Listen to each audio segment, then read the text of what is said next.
Hello students, let's start motion part 2. In this part we will discuss about distance and displacement. What is the difference between distance and displacement? So generally distance and displacement both terms are same but in physics we take it differently. Means are used in the same sense but these quantities are quite different in physics. So let us see how they are different. First, distance. The total path covered by an object is called distance.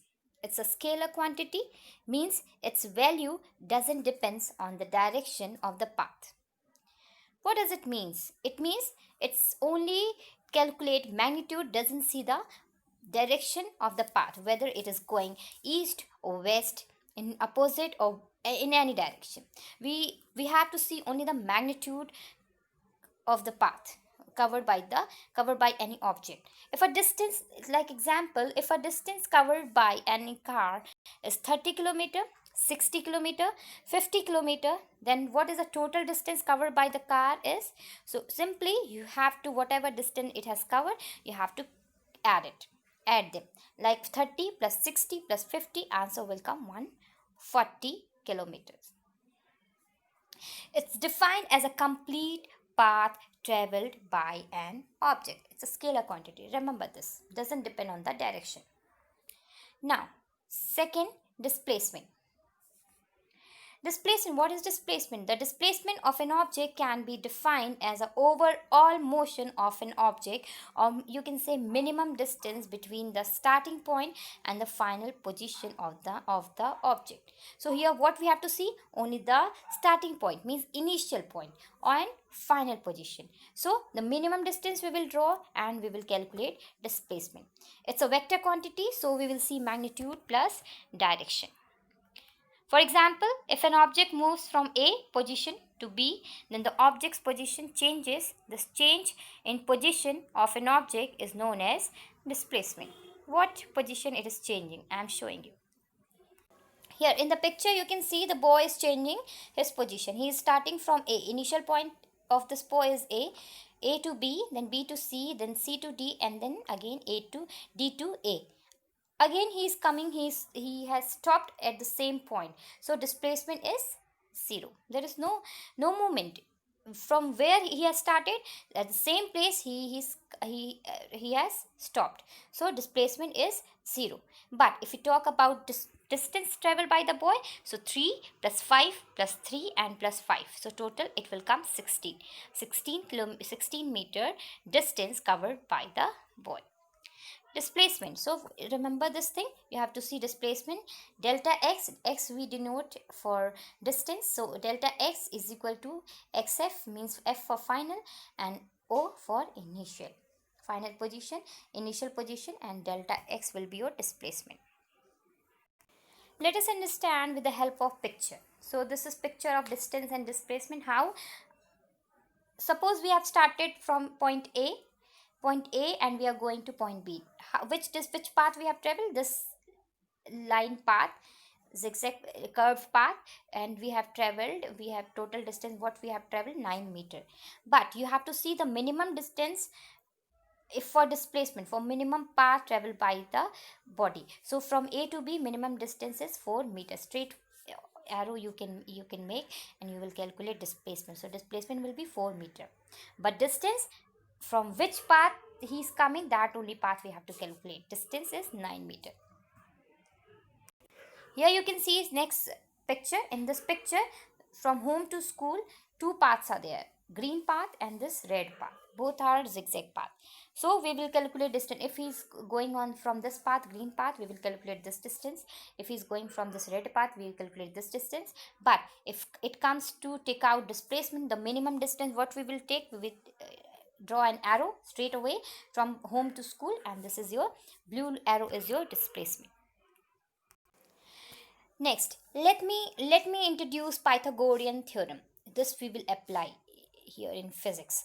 So if you will see any path which is like this, right, making a right angle from A to B, and then boy is going from B to C. So what is this? perpendicular is A to B, and base is BC, and this is hypotenuse, which is A to C. And if you have to calculate minimum distance, distance, how you will calculate? A to B and plus B to C, means A plus B. But if it comes to calculate this if this kind of picture is given, if you have to calculate displacement, so you will take this path A to C, and you will apply Pythagorean theorem like this: C square is equal to A square plus B square. You have to put the value and find out displacement. Let's see example. So here, question is, an object moves 60 meter due east, going to east. You can draw with an arrow, and then 80 meter due north, means same right angle triangle it is making. Find the distance traveled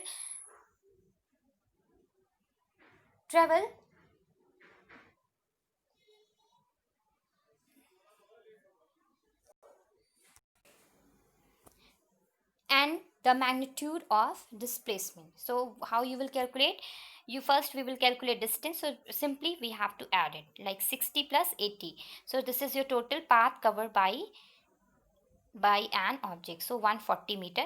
Now when it comes to displacement is the shortest possible distance. So if you will draw a vector diagram for it, you can easily find it as. So when you will draw a vector diagram, it will follow Pythagorean theorem. So you will calculate displacement, which is C square is equal to A square plus B square. 60 square plus 80 square, you will get 100 meter.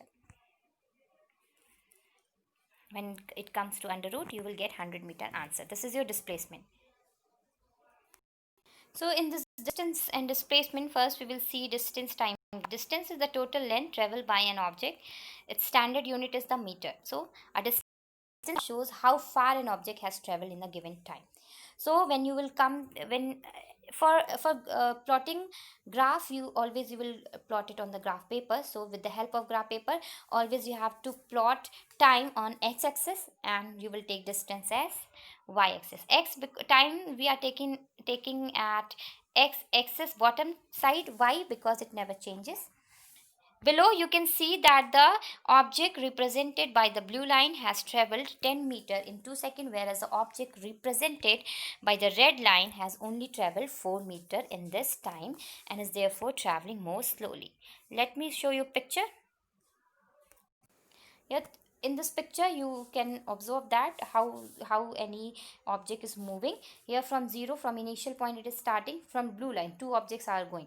See, from blue line, this for blue object, it is going straight. So distance, it is covering a constant speed. In distance time graph, it gives you speed. It's going straight, and it's going first increasing in an increasing speed straight, and then it is constant. This line shows constant speed. It stops here with the increase as the time is increasing. Now it has been stopped stationary. And so straight lines on a distance time graph tell us that the object is traveling at a constant speed. Note that you can think of a stationary object not moving as traveling at a constant speed of 0 meter per second. So here it is constant speed. On a distance time graph, there are no lines sloping downwards. A moving object is always increasing its total length moved with time. If you will see two curves like this, if curve is going upward direction, so its speed is increasing, acceleration. If it is going in downward direction, so speed is decreasing and shows deceleration. Thank you. Retardation. You can use a term retardation. Thank you for this part. We will discuss next topic in next part.